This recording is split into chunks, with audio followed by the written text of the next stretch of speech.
सभी विश्वासी भाई बहनों को प्रभु यीशु मसीह के नाम में सलाम। आज मैं लेकर आई हूँ यहोवा मेरा चरवाहा है, जो बाइबल की पुस्तक पुराने नियम के भजन संहिता के अध्याय 23 से लिया गया है और यह भजन राजा दाऊद द्वारा लिखा गया है और यह यहोवा परमेश्वर को चरवाहा के रूप में बताया गया है, जो अपने भक्तों की रक्षा और मार्गदर्शन करता है। तो आइए हम एक एक वचन को विस्तार से समझेंगे दोस्तों।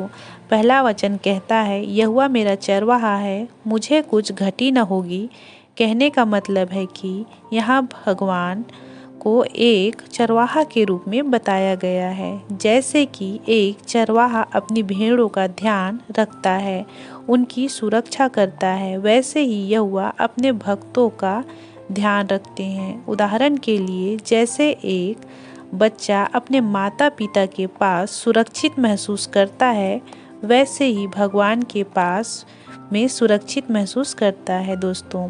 दूसरा वचन कहता है, वह मुझे हरी हरी चराइयों में बैठाता है, वह मुझे सुखदायी जल के झरने के पास ले चलता है। यह वचन बताता है दोस्तों कि भगवान अपने भक्तों की आवश्यकताएं, ज़रूरतों की पूर्ति करता है और हरी हरी चराइयों और सुखदायी जल यह जीवन की आवश्यकताओं को बताता है। चौथा वचन कहता है, चाहे मैं घोर अंधकार से भरी हुई तराई से होकर चलूं, तो भी हानि से न डरूंगा, क्योंकि तू मेरे साथ रहता है। तेरे सोंटे और तेरी लाठी से मुझे शांति मिलती है।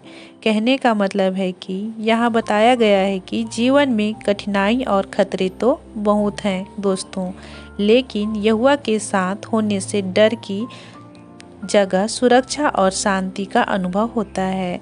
जैसे कि एक बच्चा अपने माता पिता के साथ होते हुए अंधेरे में भी सुरक्षित महसूस करता है, वैसे ही यहोवा परमेश्वर के साथ होते हुए कठिनाइयों का सामना निडर होकर करते हैं दोस्तों। पांचवा वचन कहता है, तू मेरे सताने वाले के सामने मेरे लिए मेज बिछाता है, तूने मेरे सिर पर तेल मला, मेरा कटोरा उमड़ रहा है। जैसे कि यहोवा अपने लोगों को उनके दुश्मनों के सामने सम्मानित करता है और उनका सत्कार करता है।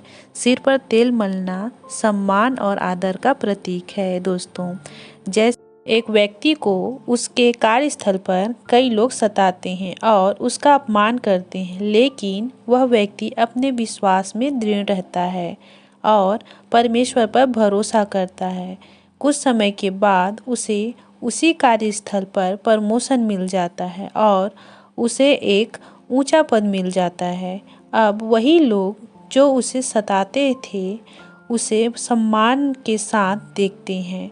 यह उदाहरण बताता है दोस्तों कि परमेश्वर अपने भक्तों की देखभाल करता है और उन्हें उसके शत्रुओं के सामने सम्मानित करता है। हालेलुया। छठवां वचन कहता है, निश्चय भलाई और करुणा जीवन भर मेरे साथ साथ बनी रहेगी और मैं यहोवा के धाम में सर्वदा वास करूंगा। यह वचन बताता है कि जीवन भर यहोवा की भलाई और करुणा के साथ रहने की गारंटी देता है और प्रेम में हमेशा सुरक्षित रहता है और उसके धाम में वास करता है दोस्तों। इस भजन से हमें बहुत कुछ सीखने को मिलता है कि परमेश्वर हमारे जीवन में हमेशा हमारे साथ होते हैं, उपस्थित होते हैं, हमारे हर कार्य में हमें मार्ग बताते हैं और सुरक्षा प्रदान करते हैं और हमें उनके साथ शांति और समृद्धि का अनुभव होता है। आशा करती हूँ कि आप सभी को बहुत कुछ समझ आया होगा। प्रभु आप सभी को आशीष दे। आमीन।